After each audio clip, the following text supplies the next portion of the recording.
buenos días, bienvenidos y bienvenidas a Sin Fronteras. Son las 6 de la mañana con 29 minutos. Hoy es lunes 4 de noviembre de 2019. Son las 6 de la mañana y 30 minutos.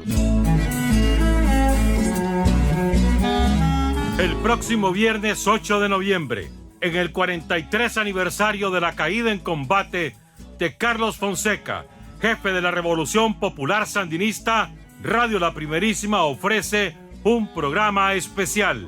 Los militantes de la causa sandinista, la comandante Doris Tijerino, el comandante guerrillero Lenín Serna, el comandante guerrillero Juan José Úbeda, la compañera Rosa Argentina Ortiz, el compañero Jacinto Suárez y el compañero Carlos Fonseca Terán van a conversar sobre el fundador del Frente Sandinista de Liberación Nacional.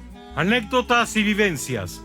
Cómo era Carlos como amigo, como hermano, como compañero de lucha, como jefe de la revolución. Viernes 8 de noviembre a las 9 de la mañana en Radio La Primerísima, la emisora de la gente. Y seguís disparando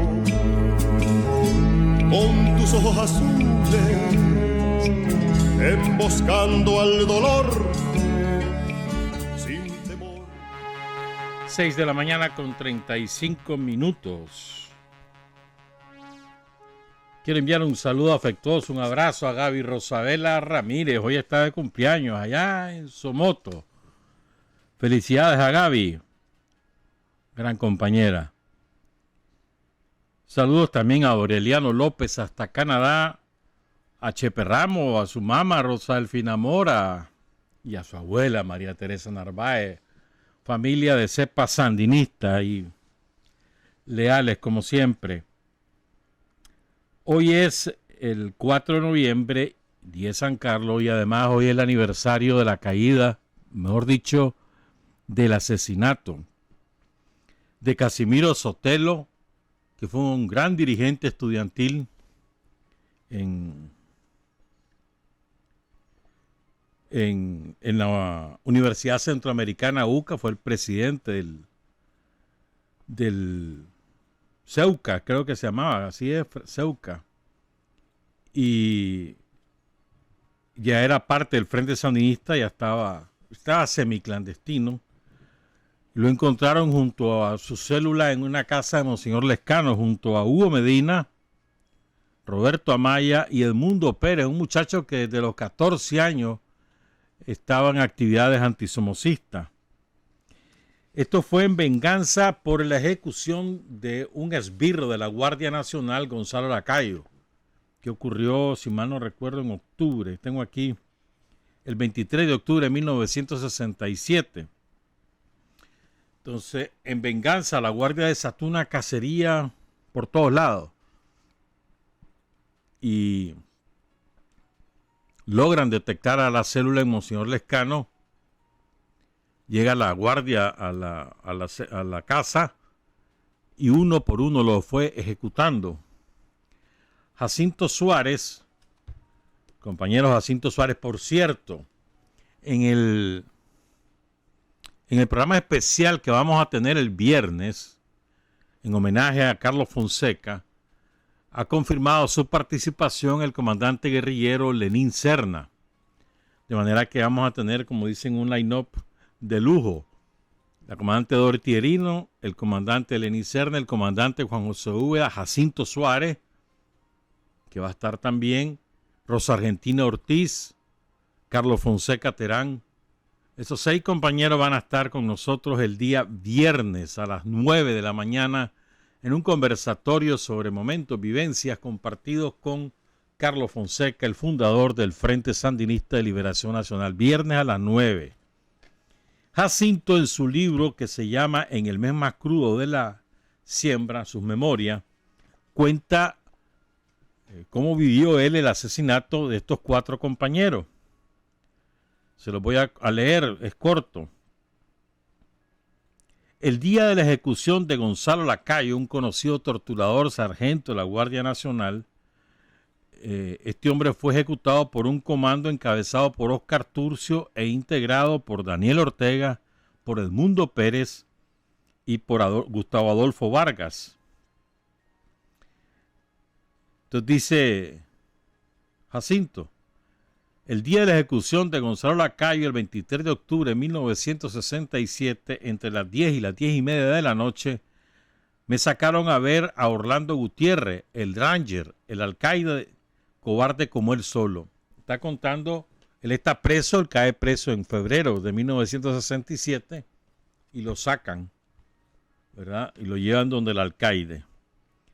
Y este hombre le dice, ¿cómo se mira un cadáver con 16 disparos?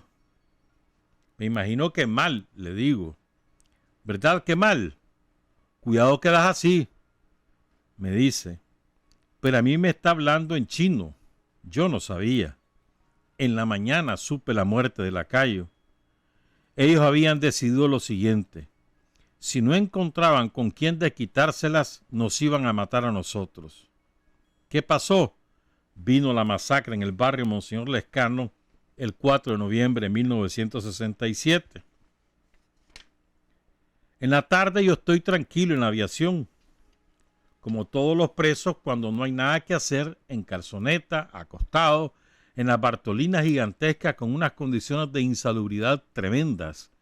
Y me llaman unos de la oficina de seguridad. Me ponen las esposas, el mecate aquel que te ponían en la cintura para sujetarte, me llevan al hospital militar. Me bajan, abren la puerta y empujan. Después cierran la puerta y encienden la luz. Están los cadáveres de los asesinados de Monseñor Lescano. Yo estoy solo ahí, quedo viendo y estaban como mojados, todavía manando sangre. Empiezo a ver quiénes eran. Entra detrás Llamarada Gutiérrez, oficial de la seguridad somocista, y me dice, ¿quiénes son estos? Contesto, ¿quiénes son? Y si ustedes los conocen bien. Este es Casimiro Sotelo, ¿cómo no lo van a conocer? ¿Y este quién es? Me dice. Más conocido todavía, el chino, el Mundo Pérez. Ya hicieron el recorrido y me dice, ¿y este quién es? Humberto, le digo, porque no conocía el nombre de Hugo Medina. Ese es Humberto, ya está muerto, como no lo podía identificar. Ok, le dice, quédate aquí. Y me dejaron un rato. Veo a Roberto Amaya, mi amigo del Goyena. Me esposan en los baños famosos que había. Esa es la tercera compañía de la Guardia Nacional. Me llevan de comer y quitan las esposas para que pudiera comer y se queda un vigilante adelante. De repente oigo, ¡au! Alguien vomitando, ¡au! ¡Hartate, hijo de puta! Yo dije, ¿qué es la mierda? Este pendejo que no quiere comer, que te la hartes. En el baño helado era Constantino Pereira Berheim, capturado en diciembre de 1966 en un operativo de introducción de armas desde Costa Rica. Constantino Tino Pereira falleció recientemente, ya tenía más de 80 años, fue candidato a vicepresidente de la República en fórmula con Virgilio Godoy en las elecciones que hoy, por cierto, hoy es el aniversario de las primeras elecciones libres en la historia de Nicaragua en 1984. Y Constantino quedó de candidato, el único candidato del PRI, porque Virgilio Godoy se retiró en consonancia con la estrategia de Estados Unidos. Entonces, Tino Pereira es el que estaban torturando. Me doy cuenta que era Tino y después lo veo. ¡Jue puta! Le dicen, nos están matando con las armas que vos trajiste. ¿Sabes qué era? Estaba vomitando. Le estaban dando cucarachas. Le abrían la boca, le metían las cucarachas. Entonces el jodido las devolvía. Una vez hablé brevemente con él. Él dice que miró a alguien, pero no supo quién era. Hasta ahí llego con este pasaje del libro de Jacinto Suárez, En el mes más crudo de la siembra, sus memorias. Jacinto y una nutrida delegación de Nicaragua participaron en el encuentro de solidaridad con Cuba, celebrado en La Habana, que concluyó ayer, empezó viernes, concluyó ayer. Y ahí andaba, por ejemplo, la comandante Leticia Herrera, la comandante Olga Vilés, Maritza Espinales. Una nutrida delegación, pero de verdad nutrida. Y más de 30 personas andaban. Así que también las Amandas andaban por allá. Entonces, en el discurso de clausura a cargo del presidente de Cuba, Miguel Díaz-Canel, participó en ese acto el presidente de Venezuela, Nicolás Maduro, y el primer secretario, del Partido Comunista de Cuba, el general de ejército Raúl Castro Ruz. Entonces, quiero rescatar un concepto básico que lo desarrolla bastante el presidente de Cuba, que es el primer enemigo a derribar es la mentira, y más aún la mentira imperialista. Él sostiene, y creo que tiene toda la razón, dice, es muy importante distinguir en esta guerra que se nos hace el curso de su complemento mediático.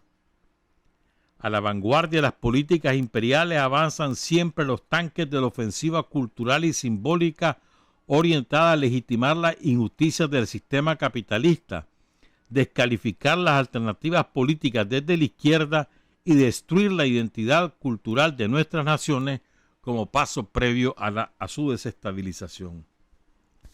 O sea, la mayoría de nosotros conoce, creo yo, o tiene idea, conciencia de que no existe agresión imperialista si de por medio no está la avanzada mediática, y ahora mediática y de redes sociales, con sus troles y etcétera, que se encargan de preparar el terreno. Siempre es así, siempre, y después de acompañar la agresión para legitimarla, o cuando un gobierno progresista o una fuerza progresista triunfa en unas elecciones, como acaba de ocurrir en Argentina, entonces se encargan de iniciar desde el primer día la descalificación de todas sus propuestas, con ataques personales, con medias verdades, con mentiras abiertas, para ir minando la fortaleza de sus dirigentes y la validez de sus propuestas, para descalificar el modelo que proponen como alternativa al neoliberalismo. Eso ha ocurrido en todos lados. Eso ha ocurrido en Bolivia, en Venezuela, en Nicaragua, en Cuba, en Argentina, en Uruguay. En todos lados ha ocurrido lo mismo.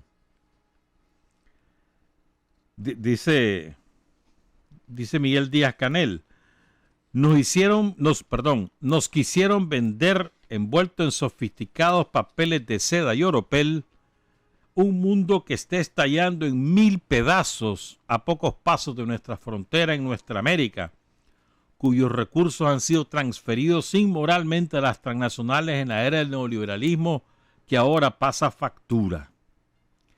La receta para su aplicación incluye convencer a las masas de que es el modo más rápido y eficaz de llegar a la prosperidad. El mercado, ciego pero omnipotente, decían, se encargará de que los de abajo disfruten los beneficios que chorrearán espontáneamente de los cuernos de la abundancia en manos de las élites. ¡Qué burla tan cruel! ¿Se acuerdan que aquí nos recetaron eso?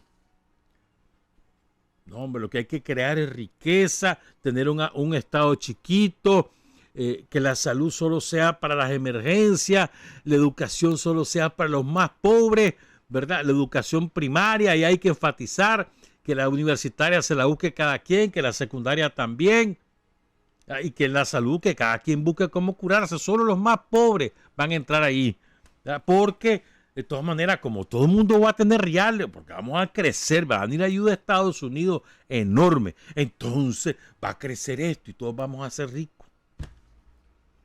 Con ese cuento llegaron la señora Chamorro, Toño Lacayo, Alemán, Bolaño, y lo que hicieron fue una catástrofe social similar a lo que está ocurriendo en Chile. Voy a profundizar en este concepto, pero espérenme un momentito, porque a propósito de Chile, ¿verdad?, que siguen las protestas, ¿verdad? Perdón, y están haciendo cabildos temáticos en la ciudad de Santiago, en Concepción, en Valparaíso, en las principales ciudades de Chile. O sea, convocan a cabildo, llega la gente en bastante cantidad y discuten un tema, la salud, la educación, la universidad, lo que sea, pues. la Constitución. Entonces ya la conclusión a que han llegado, o la demanda más fuerte ahorita es una nueva Constitución para Chile. Lo que es división es cómo hacerla, si elegir una asamblea constituyente o exigirle al Congreso que la realice. El 85% de los chilenos desaprueba la gestión de Piñera. Solo el 13% la aprueba. Hay un 2% que no dice nada. Es la peor calificación de un presidente después de Pinochet. Así está Piñera. Y el 82% de los chilenos quiere una constituyente. Perdón, quiere una nueva constitución. 82%. Pero bueno, les quiero dar este dato de Chile. El presidente de Chile, Sebastián Piñera, miren cómo es de delincuente. Que no es de ahora que es delincuente, es de toda la vida. El 27 de agosto de 1982, un juez de Pinochet, ¿cómo sería que un juez de Pinochet ordena su detención, lo declara reo? El tipo huye y pasa huyendo durante 23 días. ¿Saben por qué? Porque estafó al Estado chileno, al de Pinochet. Habían hecho la privatización de un banco. El tipo se adueñó de unas acciones que no le pertenecían. Le dijo junto con otros, con Pinche, por supuesto. Le dijo al Estado chileno que él y otros eran dueños de unas acciones que se les había quitado a Allende. Resultó falso. Lo mandaron a echar preso. Ya estaban presos sus cómplices. Entonces él huyó. Se logró su familia, que es muy diabolengo, de antaño, o sea, delincuentes de hace más de 2 siglos, logra hacer contacto con una ministra y evitan que Piñera pise la cárcel. Otro dato. El que era ministro del Interior, el responsable de los primeros muertos, de los 20 primeros muertos, se llama Andrés Chadwick Piñera. Pinochetista hasta la parada de enfrente. Fue miembro de la Comisión Legislativa de la Junta Militar de Pinochet. Fue fiscal del Ministerio de Planificación de Pinochet. Fue diputado del partido de Pinochet en 1989 y reelecto en el 93, etcétera. Pues. Fíjense bien, ese es primo hermano de Sebastián Piñera. José Piñera Echenique, tío de Sebastián Piñera. Primo hermano de Sebastián Piñera, es el inventor de las administradoras de fondos de pensiones, la privatización del seguro social. Él las inventó, él saqueó a los trabajadores. Él fue el inventor de ese sistema horrible contra el cual están rebelándose los chilenos ahora, porque las pensiones que están recibiendo los jubilados son una verdadera miseria. No alcanza ni siquiera para 3 días de comida, por responsabilidad de este hombre. Pero este hombre fue ministro del Trabajo de Pinochet y desde ahí creó las AFP, ¿verdad?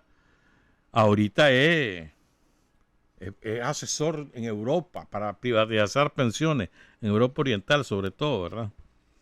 Y finalmente les digo otro de la familia Piñera, Bernardino Piñera. ¿Saben quién es él? Arzobispo emérito de La Serena. Tiene 104 años, está vivo el hombre. El Vaticano anunció este año, el 20 de agosto, que abrió una investigación contra este viejito por abusos sexuales cometidos hace más de 50 años y por encubrir abusos sexuales de los sacerdotes en la diócesis o arquidiócesis donde estuvo a lo largo de toda su carrera como sacerdote. Esa es la familia Piñera. ¿Quieres algo más? Este no es de esa familia, pero miren cómo está la cosa de podrida en Chile. La principal congregación evangélica en Chile se llama Iglesia Metodista Pentecostal. Tiene más de 2 millones de fieles. Más de 2 millones. El presidente de esa iglesia se llama Roberto Leonel Rojas. ¿Y sabes qué era él? Agente de la seguridad de Pinochet. Ese es el presidente. Bueno, regreso al tema, pero es que tenía que decirlo eso, mano. Entonces, fíjense bien. Dice Miguel Díaz, porque bueno, el encuentro concluyó, entre otras cosas, el encuentro en La Habana, que asumen la lucha ideológica y la lucha en la comunicación como la primera tarea de solidaridad con Cuba y de lucha contra el neoliberalismo. Esa es una de las conclusiones del encuentro. Vivimos la era de las comunicaciones. Construyamos entonces juntos plataformas emancipadoras para oponer a las colonizadoras nuestros mayores esfuerzos y energías en pos de un mundo mejor posible. Ya pasó la era de la confusión. Nuestros pueblos han pagado muy caro el precio de los ensayos económicos y políticos que solo han llevado bienestar a la élite, al estilo del matón al mando del imperio, que cree que el mundo puede ser comprado y vendido en el mercado de valores. La izquierda tiene que aprender y asumir finalmente la dura lección de estos años de lucha en que la fractura y la desunión debilitaron nuestras fuerzas y la derecha se lanzó a la reconquista y a la destrucción de lo hecho. ¿Ah? Dice, como nos enseñó Fidel, la lucha de esta época se expresa sobre todo en el campo de las ideas. En esa lucha la vemos en la batalla por la verdad. Nos toca, aquí viene lo que quiero comentar, nos toca derrotar la mentira sobre las que se levantan las guerras de todo tipo contra nuestros pueblos, informando, persuadiendo, movilizando, marchando con los pobres de la tierra que se cansaron ya de la mentira y del abuso, proponiendo y creando programas que respondan a las demandas más acuciantes de trabajadores, estudiantes, campesinos, intelectuales y artistas. Entonces, se trata, en suma, de enfrentar la mentira con la verdad. El gran problema que tenemos siempre en la izquierda, ese ha sido nuestro talón de Aquiles, no es el predicar la verdad, que lo hacemos, sino el cómo hacerlo.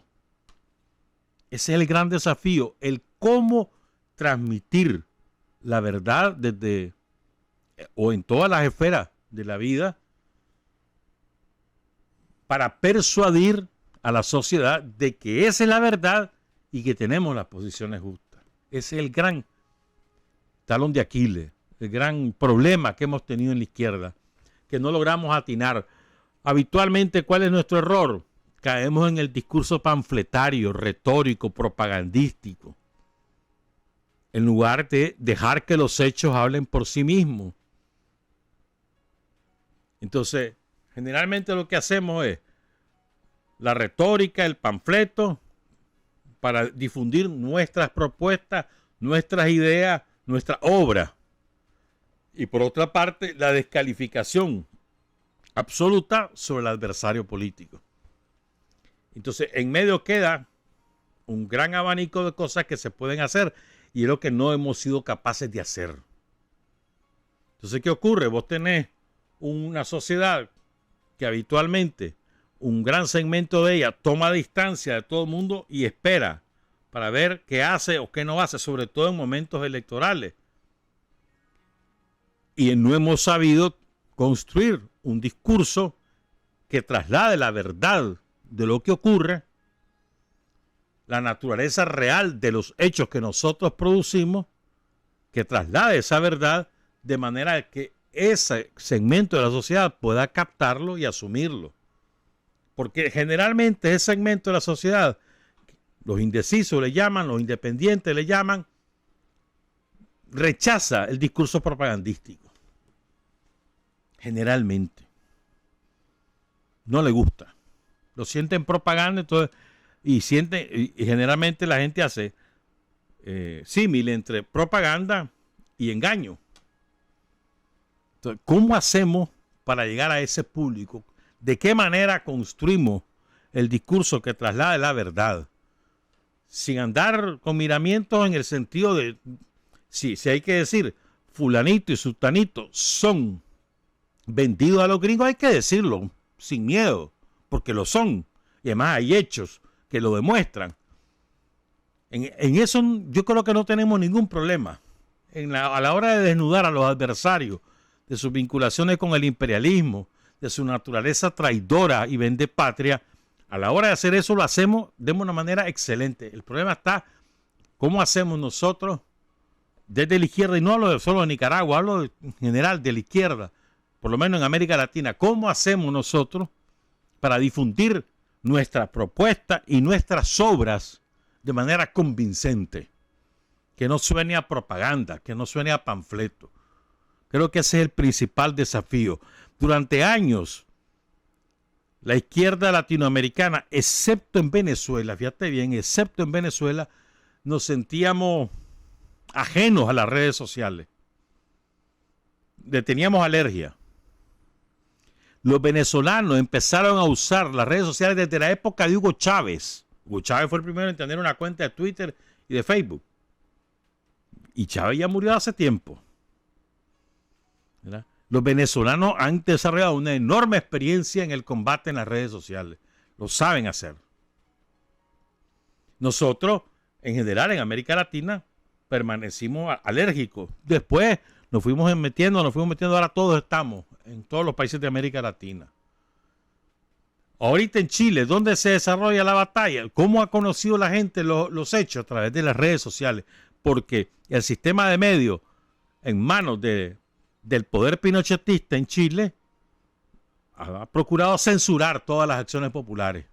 Por ejemplo, este fin de semana la televisión chilena parecía que estaba difundiendo difundiendo una programación en un país donde no ocurría nada, ocultando todos los cabildos y todas las manifestaciones que hubo el fin de semana, por ejemplo. Lo mismo está pasando en Uruguay ahorita. El combate es por las redes sociales, que es la nueva realidad comunicativa a la que nos hemos asomado recientemente en toda América Latina. Pues, o sea, ¿cómo hacer entonces para tener un discurso creíble, convincente, que refleje la verdad, correcto, pero que además sea creíble? O sea, que además tenga capacidad de convencer que lo que estamos diciendo es la verdad, son los hechos, que nosotros no manipulamos, sino que trasladamos lo que de verdad ocurre. ¿Cómo hacemos? Y ese es un gran desafío que tenemos todos. ¿Verdad? Uno puede tener mil ideas, pero la verdad es que eso se hace, eso lo vamos a encontrar, ese cómo haciendo las cosas. Es mentira que lo vas a hallar en la teoría, pues. Pero me parece que más allá del desafío de difundir la verdad, que creo que lo hacemos todos, más allá de ese desafío es saberlo hacer con inteligencia, con astucia, ¿verdad? Con un lenguaje que para distintos públicos, que alcance los objetivos según el público al cual te estás dirigiendo. ¿Cómo hacemos? Enorme desafío. Enorme desafío. Vamos a hacer la pausa, pues cuando regresemos vamos a continuar con Carlos Fonseca y las lecciones del Chaparral. Son las 7 de la mañana con 2 minutos. Hay hombres que luchan un día y son buenos. Hay hombres que luchan un año y son mejores. Pero hay hombres que luchan toda la vida. Esos son los imprescindibles. 7 de la mañana con 7 minutos. Recuerden pues que el viernes tenemos el programa especial con Carlos Fonseca, y si quieren ver este programa en directo por video, está en la página Vega Luz, está en Facebook Live. Más tarde estará en YouTube y también en audio en la página web de La Primerísima. El viernes pasado hablábamos la primera parte de El Chaparral, contar cómo fue lo del Chaparral cuando Carlos Fonseca sufre una gravísima herida en el pulmón, se salva de milagro. Lo trasladan a Tegucigalpa y después lo llevan a Cuba. Es la primera vez que él llega a Cuba. Estamos hablando de 1959. Una acción militar en la que estuvo personalmente involucrado el comandante Ernesto Che Guevara, que es el que da la arma, abastece, ordena el abastecimiento aéreo, entregó dinero y coordinó la participación de los internacionalistas cubanos en la acción del Chaparral. Eso se los contábamos el viernes. Y el viernes cerrábamos con unas conclusiones a las cuales llega el doctor Aldo Díaz Lacayo, que participó en esa acción. Él fue guerrillero en esa acción del Chaparral, como fue en la guerrilla de Raudales también y en otros movimientos.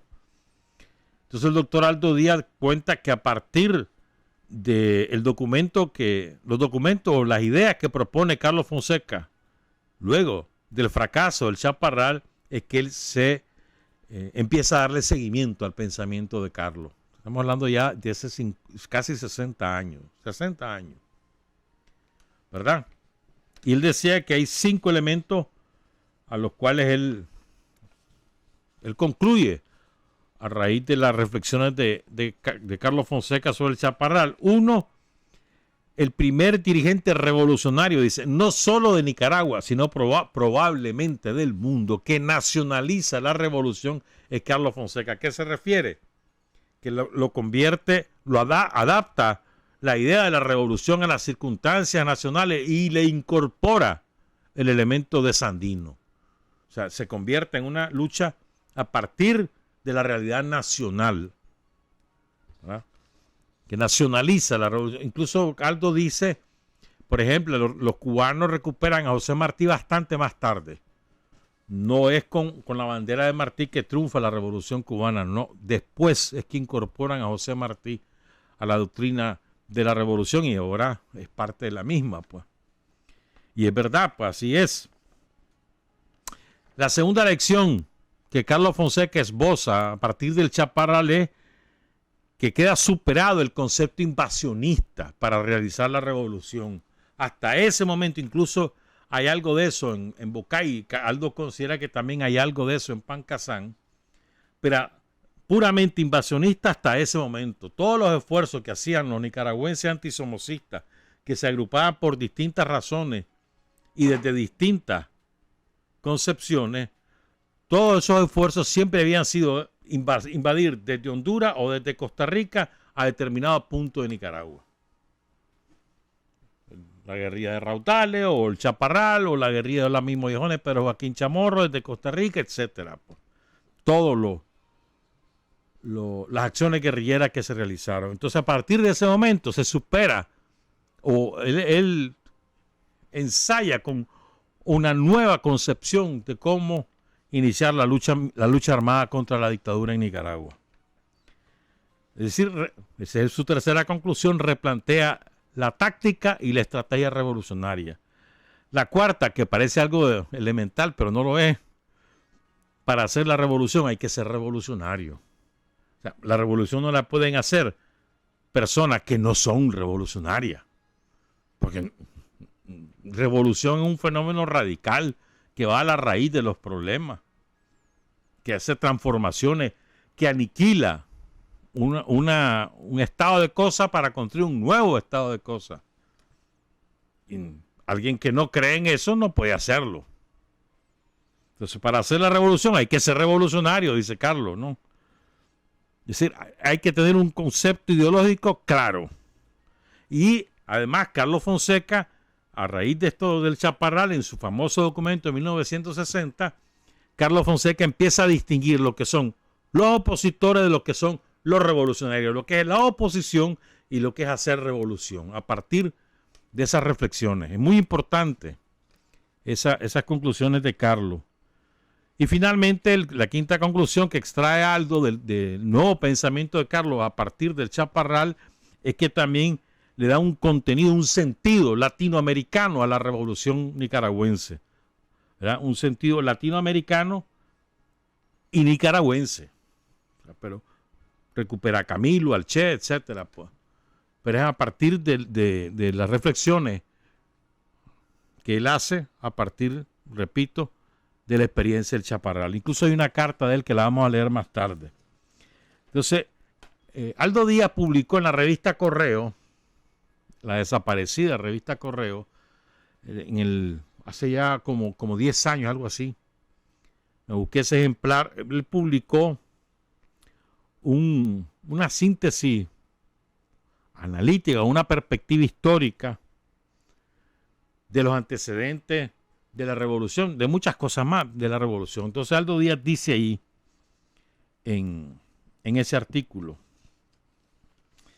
El inesperado triunfo de los revolucionarios cubanos, el 1 de enero de 1959, tan imprevisto para los nicaragüenses de los movimientos revolucionarios de 1957-58, tan imprevisto fue que todo el mundo hizo un alto en el camino.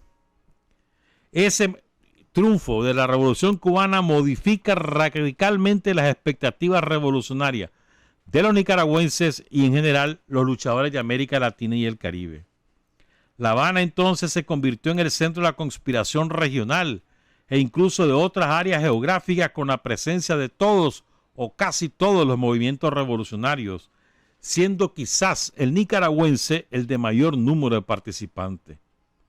Así se traslada a La Habana la saga de la revolución del principio del fin. Pero otra vez, dice Aldo, explotó la división, esta vez más radical, 100% una división de carácter ideológico. La mayoría de los democráticos burgueses saltaron al socialismo revolucionario, mientras quienes luchaban por la democracia regresaron al liberalismo puro. Nada de cambios estructurales, nada de revolución. El resultado fue que estos últimos muy pronto abandonan La Habana hacia Costa Rica, espantados para luchar en dos frentes, contra el movimiento revolucionario socialista que continuó gestándose en Cuba y contra la dictadura somocista, tal como lo declararon sus dirigentes después del fracaso de la invasión de Olama y Mollejones que salió de Costa Rica, que encabezó Pedro Joaquín Chamorro. Pero también el grupo que había saltado hacia el socialismo revolucionario se dividió profundamente. Los más viejos luchadores socialistas de antaño, que por lo mismo eran los más radicales, fueron dominados por el idealismo, imaginándose un triunfo rápido, fácil, más o menos incruento, dándole en consecuencia prioridad a la aprobación del programa de gobierno y, por supuesto, a designar a cada uno de los miembros del gabinete y, desde luego, al presidente de la República, alegando, obviamente, la necesidad de cuidar la pureza de la revolución y del nuevo gobierno. Una actitud excluyente que alcanzó a la mayoría de los jóvenes que estaban en Cuba, en particular a quienes habían tenido algún tipo de relevancia en los movimientos del general Ramón Raudales.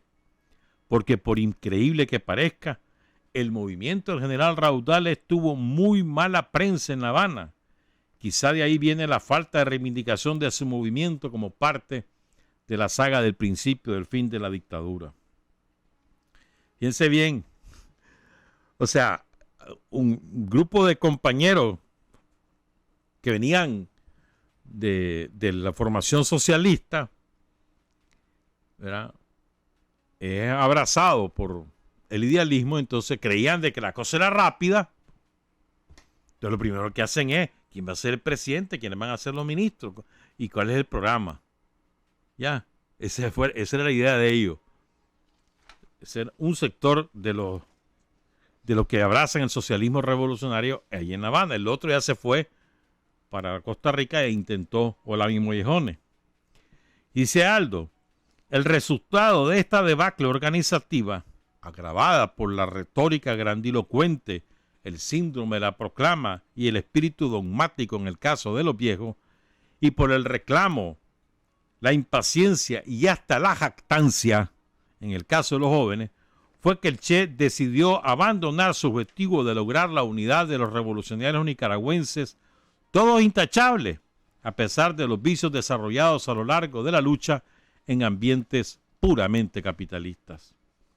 Entonces, evitando en lo posible herir susceptibilidades, el Che tomó todas las decisiones, designando a Rafael Somarriba, antiguo guardia nacional, oficial de la Guardia, como enlace con los revolucionarios nicaragüenses en La Habana y con los gobiernos centroamericanos. Una decisión que produjo una reacción muy emocional, acrítica, contra Somarriba y contra el Che. Con la dirección del Che, Somarriba logró organizar el movimiento revolucionario de mayor envergadura y más altamente compartimentado que hasta entonces se había organizado jamás, pero tuvo dos fallas, probablemente inevitables, una de carácter logístico y otra de orden subjetivo. La primera, el reclutamiento de combatientes revolucionarios en varios países que se hizo contra el tiempo con pocas normas de selección ideológica y de seguridad, pero sobre todo en medio del rumor que se había echado a andar en la poca confiabilidad de Somarriba, que corría como secreto a voces por la región denunciando de hecho la operación. Y la segunda debilidad, la subjetiva, la fe ciega de Rafael Somarriba en la palabra empeñada por el presidente de Honduras, Ramón Villeda Morales, en el sentido de que los combatientes podían moverse con libertad en territorio hondureño, porque el ejército no los atacaría. Ambos errores se potenciaron entre sí, llevando la operación al fracaso después de un cruento, larguísimo y desproporcionado ataque del ejército salvadoreño. Y aquí viene una discrepancia. Somarriba sostiene, en lo que les conté el viernes pasado, relatado por el historiador y radiólogo Chuno Blandón, Somarriba sostiene que la Guardia Nacional atacó por un flanco y que el ejército hondureño atacó por otro. Dice Aldo, no es cierto que la Guardia Nacional participó en el ataque, perpetrado el 24 de junio, día de San Juan, de 1959, que dejó un saldo de 9 muertos y 15 heridos en el sitio conocido como El Chaparral, en el borde de la frontera honduro-nicaragüense, no solamente pésimo como posición militar, sino casi con ninguna vigilancia. Todo debido a la fe ciega en la palabra autoridad presidencial de Villeda Morales, ignorando la autonomía constitucional del ejército de Honduras y sobre todo la dependencia del ejército hondureño de la Junta Interamericana de Defensa con sede en Washington, y olvidándose también de la tradicional alianza entre los militares hondureños y la Guardia Somocista de Nicaragua.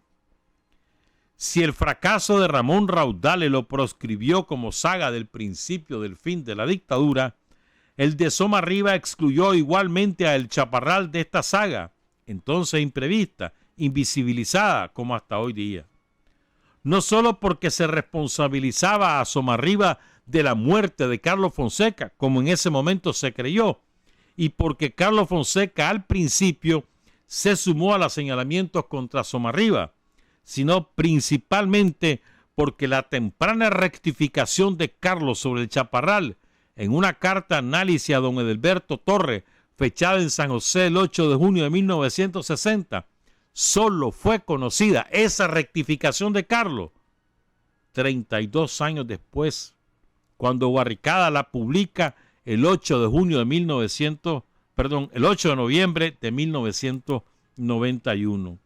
Incluso, dice Aldo Díaz, es muy probable que esta temprana rectificación de Carlos Fonseca nunca fuera conocida por la dirigencia sandinista. Ahora voy a leer la evaluación que hace Carlos en esa carta al profesor Edelberto Torres Espinosa, fechada en Costa Rica. El profesor Torres vivía en México. Y en esta carta, Carlos Fonseca hace su evaluación crítica y autocrítica sobre lo que ocurrió en El Chaparral. Dice Carlos: quiero referirme a los dolorosos sucesos del Chaparral, y cualquiera puede comprender que una persona como yo, al igual que todos los que corrieron peligro, no tiene el menor interés en deformar la realidad, y más bien todo lo contrario, o sea, encontrar las verdaderas causas del fracaso. En primer lugar, me parece que es fundamental para encontrar el origen de nuestros problemas, y especialmente el de Chaparral, apartar cualquier interés personal, o sea, cualquier queja personal que uno tenga respecto a los hechos que culminaron tan desastrosamente. Y aquí haré una consideración, dice Carlos, que tiene interés permanente y que consiste en que si estamos seriamente interesados en el progreso de la lucha y en el triunfo para superar la situación presente, es fundamental que encontremos las verdaderas causas de todo. Después vamos a regresar a ese párrafo. En 2 palabras, dice Carlos Fonseca, es preciso que nos demos cuenta por qué hemos fracasado para que esas causas no se repitan en el futuro. Es cierto que Rafael Somarriba tuvo culpa en el fracaso, pero creo que estaremos lejos de haberlo explicado si nos detenemos allí. Yo he llegado al convencimiento de que Somarriba, en vez de ser propiamente una causa, es una consecuencia del atraso que sufría el movimiento revolucionario de Nicaragua.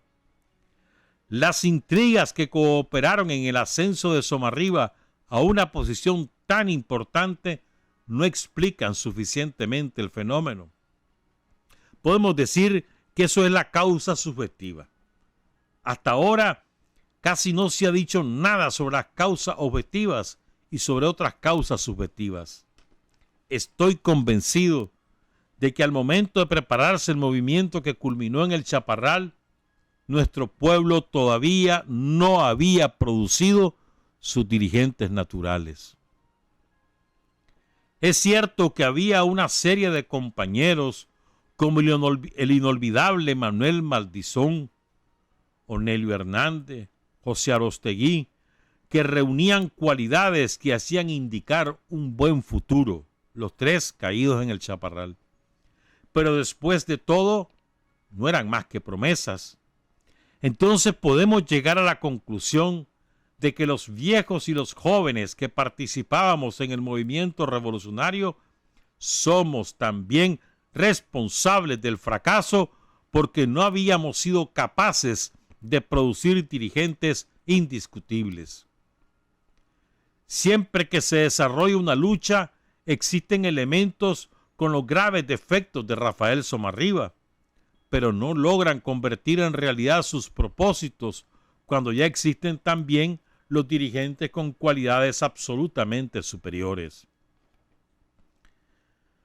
Me parece que si Somarriba habla actualmente contra usted, contra el profesor Adalberto Torre y contra los otros elementos que forman parte de la Junta, en una buena proporción asume una posición defensiva ante la absoluta culpabilidad que se ha querido hacer recaer en su persona.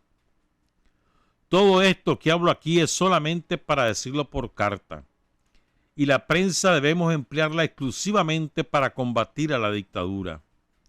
Si nos ponemos a hablar en público sistemáticamente de nuestras diferencias internas, no nos entiende el público y solamente dejamos la impresión de que nos encontramos divididos.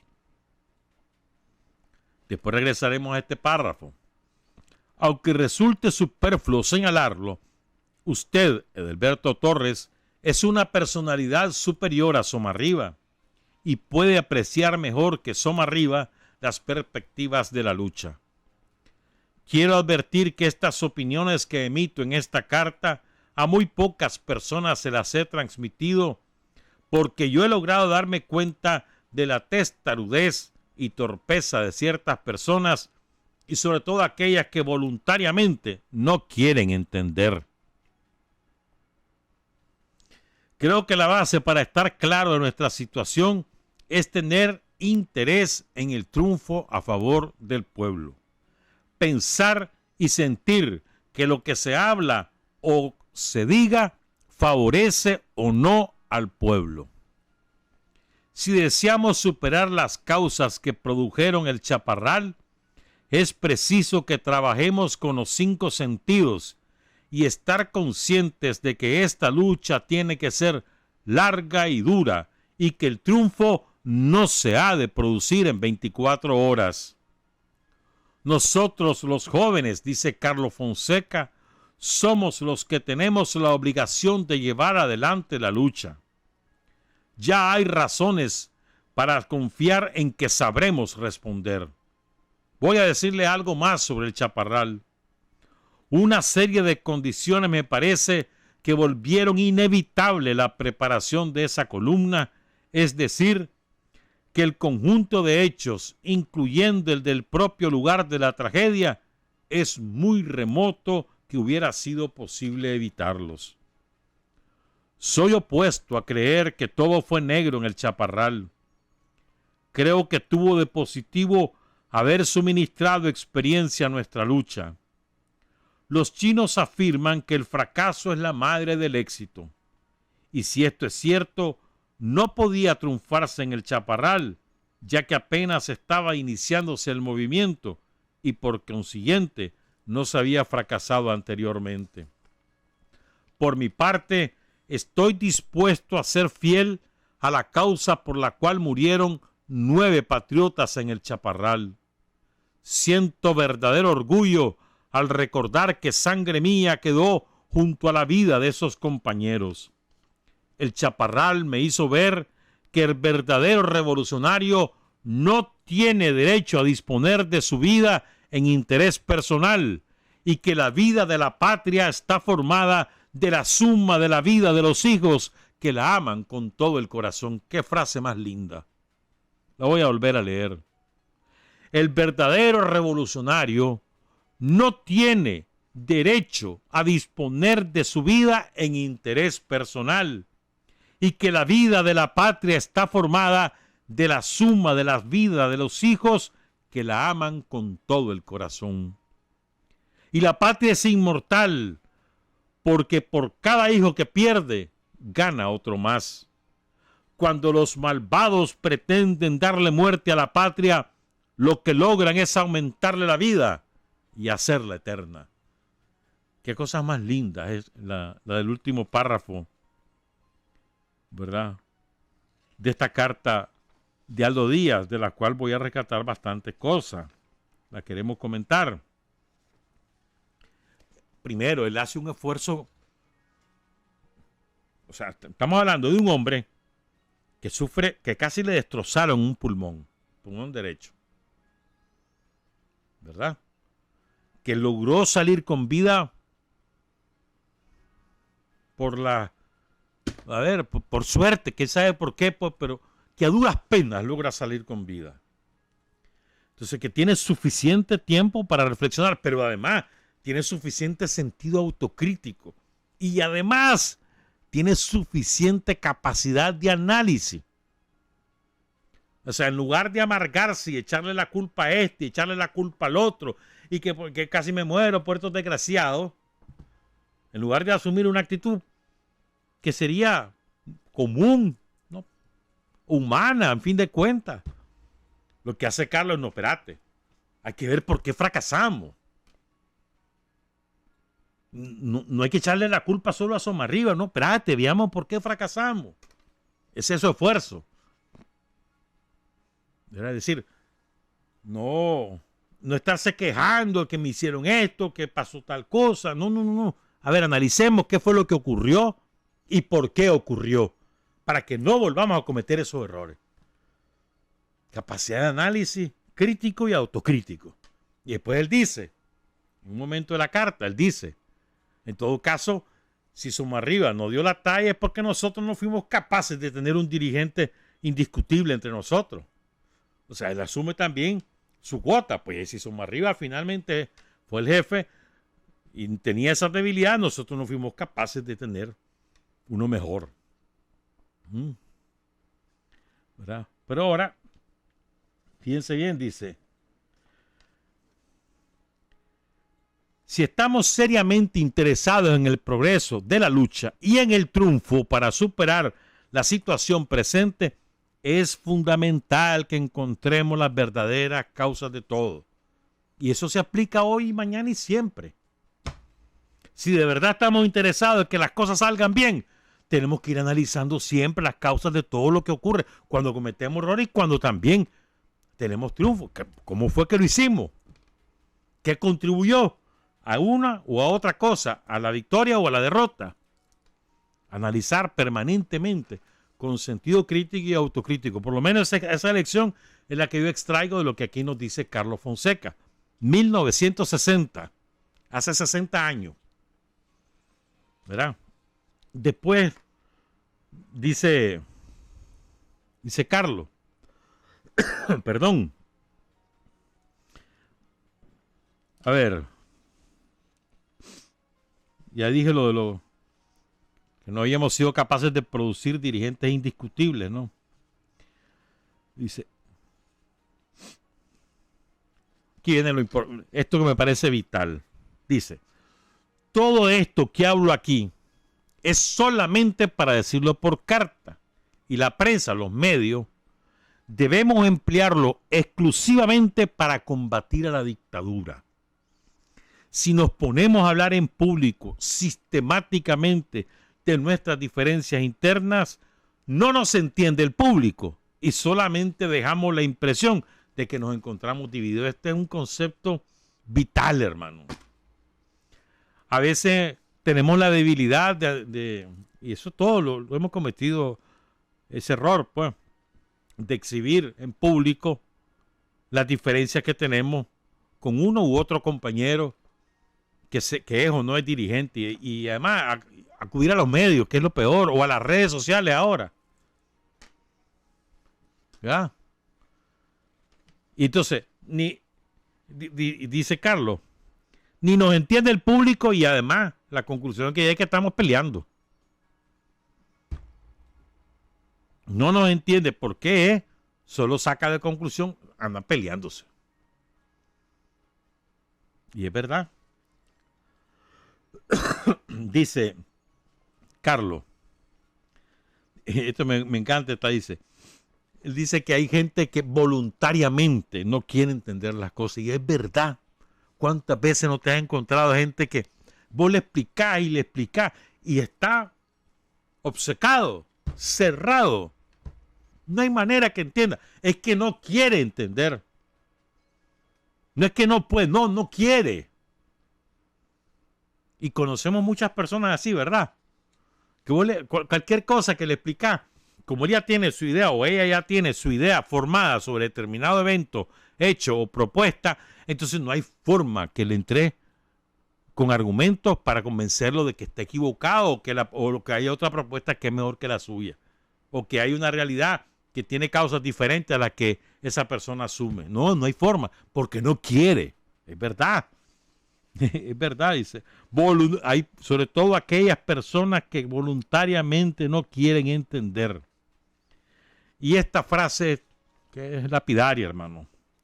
La base para estar claros de nuestra situación es tener interés en el triunfo a favor del pueblo. Pensar y sentir que lo que se habla o se diga favorece o no al pueblo. Esto es crucial y es muy difícil hacerlo. O sea, que todas tus actuaciones pongas en primer lugar si le sirve a la gente o no. Lo que vas a decir o lo que vas a hacer, ¿le sirve a la gente o no?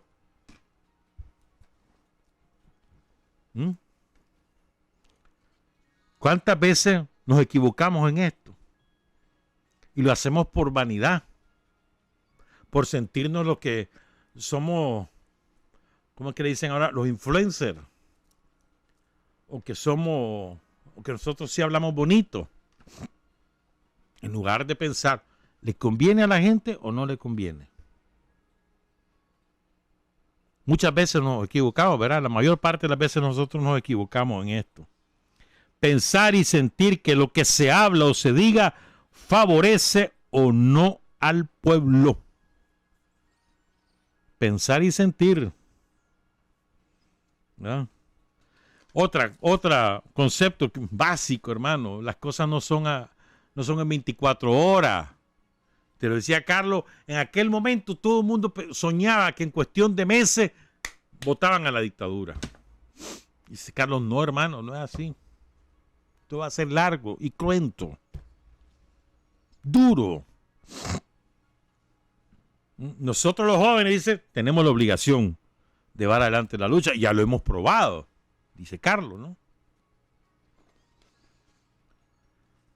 Y después, esto también es importante, a veces tenemos la tendencia que cuando hemos fracasado en algo, cualquier cosa que hacemos, tanto desde el punto de vista militante, político, como desde el punto de vista personal, a veces tenemos la tendencia de que ese fracaso lo vemos todo negro, todo negro.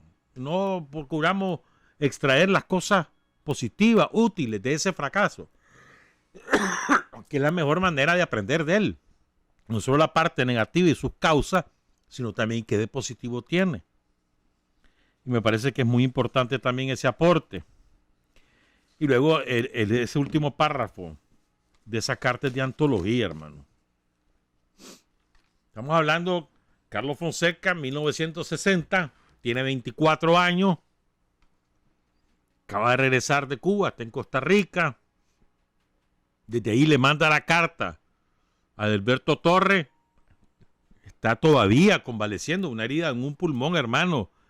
Eso no es así nomás, aunque le hayan sacado la bala. ¿Te acordás que les conté que le sacaron la bala los propios compañeros, así, sin anestesia, hermano? Veían una pelota, apretaron, pum, sacaron la bala.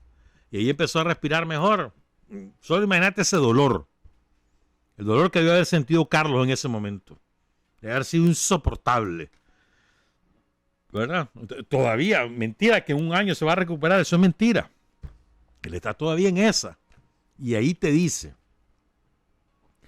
por mi parte, dice Carlos Fonseca, estoy dispuesto a ser fiel a la causa por la cual murieron 9 patriotas en el Chaparral. Siento verdadero orgullo al recordar que sangre mía quedó junto a la vida de esos compañeros. El Chaparral me hizo ver que el verdadero revolucionario no tiene derecho a disponer de su vida en interés personal y que la vida de la patria está formada de la suma de las vidas de los hijos que la aman con todo el corazón. Esa es una frase hermosísima, pero tiene dos partes. Esta oración tiene 2 partes, creo yo, pues. La primera, donde dice: el verdadero revolucionario no tiene derecho a disponer de su vida en interés personal. ¿Cuántos de nosotros somos capaces de hacer eso? Yo creo que pocos son los compañeros o las compañeras que logran hacer eso, que logran colocar su vida en función de la revolución, del proyecto revolucionario, por encima de cualquier interés personal. Son pocos los que lo logran. La mayoría de nosotros fracasamos y siempre andamos colocando nuestros propios intereses por encima de la causa de la revolución. Incluso disponemos nuestras vidas no en función del proyecto de la revolución, sino de lo que mejor me conviene. Son pocos los compañeros que alcanzan. Uno de ellos es Daniel. No tengas uno de ellos es Daniel. Toda su vida dedicada a la causa. No, seguramente otro hubiera dicho, hombre, como te acordás algunos que lo hicieron en el 90. No, ya está, pues ya di lo que di, voy a ir a mi casa, voy a disfrutar de mis hijos, de mis nietos, ahí nos vemos. No, eso no hizo Daniel Ortega. ¿Se acuerdan, verdad? Y cómo lo vilipendiaron. Le dijeron chancharales en los 90, ¿se acuerdan de eso? Y se mantuvo. Porque el verdadero revolucionario no tiene derecho a disponer de su vida en interés personal, dice Carlos Fonseca. Y la segunda parte, que es una frase hermosísima: la vida de la patria está formada de la suma de las vidas de los hijos que la aman con todo el corazón. Y la patria es inmortal porque cada hijo que pierde gana otro más. Cuando los malvados pretenden darle muerte a la patria, lo que logran es aumentarle la vida y hacerla eterna. ¿No te parece esto de una actualidad extraordinaria? ¿No encontrás a algunos malvados que están queriendo darle muerte a la patria para sumarla como una colonia más de Estados Unidos? Algunos que algún día dijeron que eran antiimperialistas y que hoy son simples ratas al servicio de los gringos. cuando los malvados pretenden darle muerte a la patria, lo que logran es aumentarle la vida y hacerla eterna, dice Carlos. Verdad absoluta. ¿Qué pasó el año pasado? Quisieron darle muerte a la patria. ¿Y qué ocurrió? Que la patria ahora es más fuerte que nunca. El sentido de la patria, el sentido de la dignidad como nación. ¿Verdad? Mientras todos estos vendidos, arrastrados, ¿verdad? Decía alguien, no me gusta la frase, sí, por eso que no lo voy a decir, no me gusta el concepto, pero alguien simplemente son, ¿no? Esclavos de los gringos. Y les gusta ser esclavos. Se agachan, doblan a cerviz, golpéeme, patroncito, golpéeme, y le besan los pies. Así son ellos. Así son ellos. Y su único interés es que de las migajas que tenga el gringo, que le dé algún pedazo grande para hartárselo. No que le dé el plato completo, no, que le dé un pedazo grande. Y todos se llenan de baba las tapas porque le van a dar un pedazo grande de las migajas que bote el gringo. Esa es la figura que a mí se me ocurre de todo esto sinvergüenza. ¿Verdad? Que renunciaron a ser nicaragüenses, eso es literal, en el mismo momento que vos le ofreces, ¿verdad?, el destino de un país a una potencia extranjera, en ese mismo momento estás renunciando a ser nicaragüense. ¿O no? Es decir, en el mismo momento que vos te vas ante una congresista tan criminal como Liliana Ross o como el otro, Marco Rubio, y le decís, aquí venimos, díganos qué hacer, denos los reales y nosotros lo hacemos. Y van a ver que si nosotros ganamos, nosotros vamos a sumarnos a ustedes. ¿Qué están haciendo? Atropellando la dignidad de la patria. A ver, vos podés tener miles de diferencias con el gobierno del presidente Daniel, pero no podés, lo que no tenés derecho es, en nombre de esa diferencia, a irte a arrodillar y a pretender entregar el destino del país a una potencia extranjera. Eso no lo tenés derecho. ¿Qué clase de nicaragüense sos? Eso ocurre con cualquier nación, en mi opinión, como le ha pasado a los venezolanos con el perro guay. Igual. Es igual. Como le pasó a los argentinos con el otro Macri. Igual. Como le está pasando a los pobres salvadoreños después del error que cometieron de elegir a ese pobre payaso. ¿No? Y así podemos hablar de muchos ejemplos que simplemente venden ni siquiera la venden, la alquilan, pero a cambio entregan su respectivo país. Es decir, cuando los malvados pretenden darle muerte a la patria, lo que logran es aumentarle la vida y hacerla eterna. Carlos Fonseca. Voy a cerrar el programa repitiendo esta última frase. La vida de la patria está formada de la suma de las vidas de los hijos que la aman con todo el corazón. Y la patria es inmortal porque por cada hijo que pierde, gana otro más. Cuando los malvados pretenden darle muerte a la patria, lo que logran es aumentarle la vida y hacerla eterna. Carlos Fonseca. Trabajar, avanzar, combatir, vencer. Patria y libertad. Revolución es sentido del momento histórico. Es cambiar todo lo que debe ser cambiado. Es igualdad y libertad plenas. Es ser tratado y tratar a los demás como seres humanos. Es emanciparnos por nosotros mismos y con nuestros propios esfuerzos. Es desafiar poderosas fuerzas dominantes dentro y fuera del ámbito social y nacional. Es defender valores en los que se cree al precio de cualquier sacrificio. Es modestia, desinterés, altruismo, solidaridad y heroísmo. Es no mentir jamás ni violar principios éticos. Es convicción profunda de que no existe fuerza en el mundo capaz de aplastar la fuerza de la verdad y las ideas.